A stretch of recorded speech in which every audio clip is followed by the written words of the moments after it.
ठीक है, लेकिन मैं तो ये सोच रहा था कि मियां नवाज शरीफ साहब चौथी बार मुल्क के वजीर आजम बनेंगे। नून लीग का भी ये नारा था कि मुल्क को नवाज दो। ये अचानक मुल्क को शहबाज दो कैसे हो गया? ये तो ऐसे ही हुआ ना, बाहर सैनमे में पोस्टर मौला जट का लगा है, अंदर फिल्म चूड़ियां चल रही है। गौरी साहब, चूड़ियां भी हिट फिल्म थी। मैं यहाँ ये बात आपको बताना चाहता हूँ कि मैंने जाती तौर पे मैंने मियां नवाज शरीफ साहब को दरखास्त दी, भाईजान आप ही वजीर आजम बने। अगर आप कहें तो मैं आपको वो लिखी हुई दरखास्त दिखा सकता हूँ जिसमें मैंने लिखा है कि बखिदमत जनाब मियां मोहम्मद नवाज शरीफ साहब, गुजारिश है कि बंदा आपको बतौर वजीर आजम देखना चाहता है और आपके जेरे साया मुल्क और कौम की खिदमत करना चाहता है। अगर आप बंदा की दरखास्त मान लें तो ऐन नवाजिश होगी। अल्लाह रिज मियां मोहम्मद शहबाज शरीफ, आदमी अल्लाह पंजाब। जब मैंने दरखास्त उनके आगे रखी तो उन्होंने दरखास्त पढ़ के मुल्क की माशी बदहाली को मद्देनजर रखते हुए नया कागज नहीं मांगा। फरीद साहब, नया कागज भी नहीं मांगा, जाया नहीं किया कागज। मेरी ही लिखी हुई दरखास्त को पलटकर जेब से पेन निकाल के उसी के ऊपर लिखना शुरू कर दिया कि बखिदमत जनाब मियां मोहम्मद शहबाज शरीफ साहब, आपको खादमे आजम के ओहदे पर देखना चाहता है। अगर आप मेरी तजवीज मान लें तो ऐन नवाजिश होगी। अल्लाह रज़ मियां मोहम्मद नवाज शरीफ। तो बात ये है कि मैं अब मियां साहब के आगे हरगिज बोल नहीं सकता, इनकार नहीं कर सकता। मैंने हमेशा मियां साहब को अपना मुर्शद माना है, अपना बड़ा भाई माना है, अपना लीडर माना है। इसलिए मैं उनके आगे सरे तस्लीम खम हो गया और मैंने कहा कि मियां साहब, मैंने तो अभी आपके सामने जमीन पे बैठ के एड़ियां रगड़ रगड़ के भी कहना था कि मैनू नहीं पता तुसी वजीर आजम बनो। अगर आपने ये दरखास्त लिख के तो मुझे शर्मिंदा कर दिया है। मैं अब कैसे मैं आपके सामने लबकुशाई कर सकता हूँ। मियां साहब ने कहा कि शहबाज, तुम्हें सब जमातों के साथ मिलके हुकूमत चलाने का तजुर्बा है, इसलिए इस वक्त भी जो सियासी सूरत हाल है, सब जमातों को साथ लेके चलो और हुकूमत करो। मैं इंशाल्लाह तुम्हारे सर पे साए की तरह रहूंगा, बिल्कुल उसी तरह जैसे वर्कशॉप में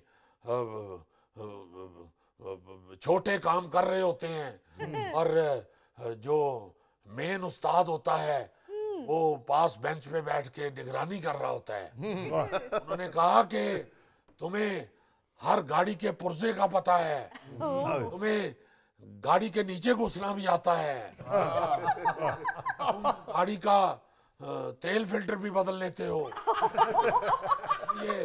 इसलिए मैं ये कहूंगा कि तुम ही इस वर्कशॉप को संभालो जी।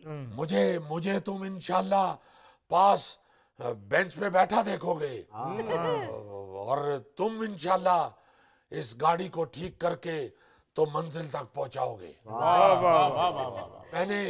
मैंने भी मुल्क की माशी बदहाली को मद्देनजर रखते हुए मियां साहब की शेरवानी ही जाके दर्जी को दी कि है विच 2-2 इंच दी सलाइयां मार दे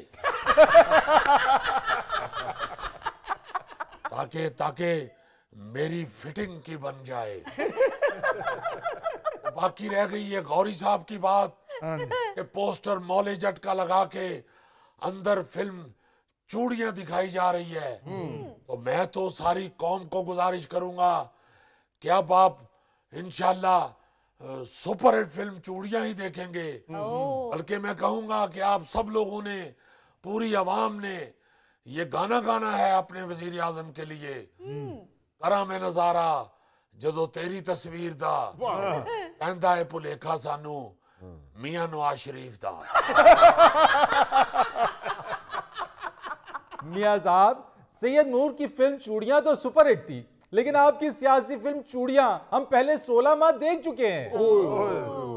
फरीद साहब, आपका बाकायदा तनिया पुटन वाली कुड़ी वर्गा मुंह है। ये आप क्या बात कर रहे हैं? आप ये देखें कि मुल्क जिस तरह डिफॉल्ट कर रहा था, जिस तरह खौफ और हरास फैला हुआ था, अल्लाह के फजल से उस वक्त भी आपके इस खादम ने मुल्क को, पाकिस्तान को डिफॉल्ट होने से बचाया था। अब गोवा में इसकी कारकर्दगी बेहतर से बेहतर बनाने का वक्त नहीं मिला। इंशाल्लाह हम अब ये करके दिखाएंगे। हम आवाम को महंगाई के झंझट से आजाद करवाएंगे। इंशाल्लाह हम गरीब के घर में रोटी पहुंचाएंगे और इंशाल्लाह हम घर घर में तालीम पहुंचाएंगे। लोगों को इंशाल्लाह नौकरियां देंगे। हम इंशाल्लाह पूरे मुल्क को खुशहाली देंगे। और फरीद साहब, आप मुझे प्रोग्राम के बाद मिलें, आपको मैं उलामा दूंगा। मियां साहब, मुझे कुछ भी नहीं चाहिए, आपका बहुत शुक्रिया। मगर एक बात माफ कीजिएगा, मैं जरूर कहूंगा कि जो बातें आपने अभी कही हैं कि आवाम को आप रोजगार देंगे, महंगाई कम करेंगे, बिजली की कीमतों को कम करेंगे या मुफ्त बिजली के यूनिट देंगे, ये सब कुछ नहीं होने वाला। आपकी हुकूमत बनेगी इत्तेहादियों के बलबूते पे, उनकी बेसाखियों पे। आपकी हुकूमत तो सिर्फ इत्तेहादियों को मनाती रहेगी, आवाम के पल्ले कुछ नहीं आना। ਅਸੀਂ ਤੇ ਸੁਣ ਹੀ ਨਹੀਂ ਸਕਦੇ। फरीद साहब, ਤੁਹਾਡੇ ਵਰਗਾ ਮੁੰਡਾ ਪਿੰਡ ਦੇ ਗੁੱਲੀ ਡੰਡੇ ਦੀ ਟੀਮ ਦਾ ਕੈਪਟਨ ਹੁੰਦਾ ਏ। ਤੁਸੀਂ ਗਲਤ ਸੀਟ ਤੇ ਬੈਠੇ ਹੋ क्योंकि ਤੁਸੀਂ ਗੱਲ ਹੀ गलत कर रहे हो। देखिए, इस मुल्क के अंदर ज्यादातर इत्तेहादी हुकूमतें बनी हैं और अल्लाह ताला के फजलो करम से हमने अपनी इत्तेहादी जमातों को साथ मिला के हुकूमत करके दिखाई है। और इंशाल्लाह इस दफा भी हम जो वादे कर रहे हैं वो इंशाल्लाह अल्लाह ताला के करम से पूरे करेंगे। बहरहाल मियां साहब, इत्तेहादियों के बल पर बनने वाली हुकूमत के पांव के नीचे से कालीन खिंचने का खतरा हर वक्त मौजूद रहता है। फरीद साहब, आप जैसा लड़का किसी की फरारी के पास खड़े होकर फोटो खिंचा के कहता है मैनू अबू ने लेके देती है। ਤੁਹਾਡੇ ਵਰਗਾ ਪਿੰਡੂ ऊंट वेख के कह रहे होंगे यार जिन्ने ते बुल ढिले ने सिगरेट ते नहीं पी सकता। ਤੁਹਾਡੇ ਵਰਗਾ बंदा बर्फ वाले फट्टे को ब्रेक ला के कहता टैंकी च थोड़ी जी बर्फ पा दे, गड्डी गर्म हो गई है। ਤੁਹਾਡੇ ਵਰਗਾ बंदा चिड़िया घर दे बांदर नू रेजर देख के कह रहे होंगे वो कल शेव शूव करके रखी मैं मेहमानों नू लैके आना है। मियां साहब, बांदर लाजमी शेव कर लगा, एक कलम वड्डी एक छोटी कर लेगा। यानी अजीब बात कर रहे हैं आप।